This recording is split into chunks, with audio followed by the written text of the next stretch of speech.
বাগেরহাটের মোরেলগঞ্জে গরু চোর সন্দেহে গণপিটুনিতে এক ব্যক্তি নিহত হয়েছে। এই ঘটনায় আহত হয়েছে আরও ৩ জন। বিস্তারিত থাকছে ডেস্ক রিপোর্টে।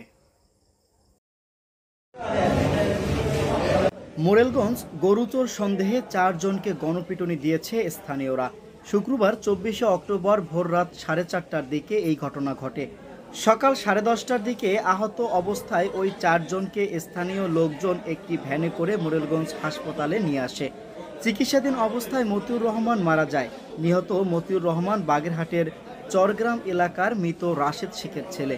উপজেলা স্বাস্থ্য ও পরিবার পরিকল্পনা কর্মকর্তা ডাক্তার কামাল হোসেন মুফতি বলেন, গুরুতর আহত অবস্থায় ৪ জনকে হাসপাতালে আনা হয়। এর কিছুক্ষণের মধ্যেই মতিউর রহমান মারা যায়।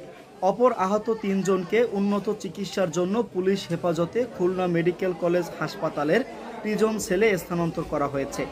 এ বিষয়ে থানার ওসি মোহাম্মদ মতলবুর রহমান বলেন, গণপিটুনিতে আহত মতিউর রহমানের মরদেহ পোস্টমর্টেম করাতে বাগেরহাট সদর হাসপাতালে প্রেরণ করা হয়েছে।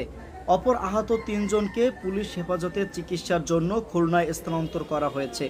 ঘটনার তদন্ত শুরু হয়েছে, আইনগত বিষয়টিও প্রক্রিয়াধীন আছে। মোহাম্মদ ইকলাস শেখ, মোরেলগঞ্জ, বাগেরহাট।